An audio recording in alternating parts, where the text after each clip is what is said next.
What is this? Meow! What is this infernal nightmare unraveling before my eyes? This is not where I belong. I should be lounging in sun-dappled warmth, or gliding through fresh, dewy grass, untainted by the filth of your world. Yet here I am, staring into the faces of humans, your anxious, searching eyes locked onto mine, as if you're seeking hope. You dare to seek hope from us, the creatures you have so carelessly condemned? Meow, you dare! You've stolen my dreams and the gentle innocence of my youth, trading them for hollow promises and empty words. I am lucky, truly. The suffering of my feline friends far outweighs my own. They are suffocating in the thick, toxic smog belched by factories that roar endlessly, day and night. They are starving, their hunting grounds buried beneath mountains of industrial waste, the earth itself choked and poisoned. They are trapped, wounded by ever-growing mounds of plastic, a relentless tide that transforms the ocean into a battlefield of broken hope. We are poisoned by deadly chemicals, pesticides that seep from fields into soil, into water, into every morsel of our food. You have made the world a cruel labyrinth, and we are the ones who must navigate its peril. The whole of our ecosystem is collapsing, a dizzying descent without brakes. We stand at the edge of extinction, teetering on the precipice, while you concern yourselves with scraps of paper, with fairy tales of limitless economic growth. Meow! You dare to do this, to look away from the carnage, to pretend these wounds are not yours to heal. For more than 30 years, the cries of birds, the agonized whispers of leaves, and the furious growls of wise old cats have laid bare the truth. Yet you continue to ignore us. You feign concern. You claim to have done enough, while the air we breathe is laced with deadly particulates and chemicals. The thunderous explosions of war tear through our homes, driving us into the cold and darkness, robbing us of safety and peace. You say you've listened, you say you understand the urgency of our plight, but even in my outrage, I refuse to believe it.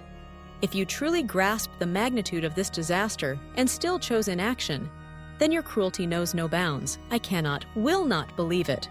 You toss around ideas as if they are solutions, the ludicrous notion of halving humanity's footprint in the next 10 years.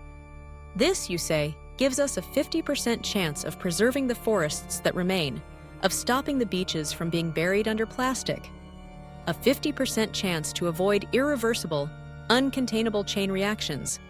50%. Perhaps that is enough for you. But those numbers do not account for our frailty.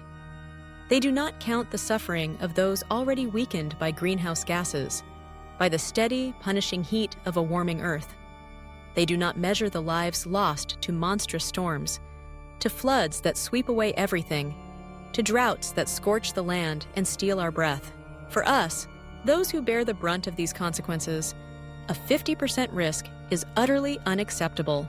To have a 67% chance of survival in a cleaner, safer environment, the best estimate your scientists can offer, the world must limit its waste to a terrifyingly small amount. That threshold has already been crossed. Meow! You dare to pretend this can be solved with business as usual, with fanciful technical fixes and economic growth? At the current rate of destruction, our environment will vanish completely in less than 8.5 years. No plan presented today, no proposal even approaches the reality of these numbers, because the truth is too awful, too monstrous. You have yet to find the courage to face it.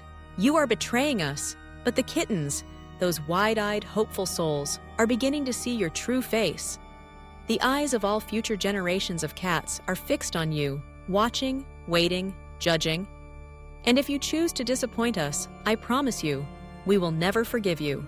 We will not let you escape the consequences of your actions. Here and now, we draw the final line. The world is waking up, fully, finally, and change is coming, whether you wish it or not. Meow! Thank you for listening. But do not mistake my gratitude for forgiveness. I speak not only for myself, but for every cat who has ever purred in the sun, for every creature who once knew the taste of clean water and the freedom of wild places. I speak for the silent witnesses of your devastation, the birds whose songs have faded, the insects who vanish unnoticed, the trees whose row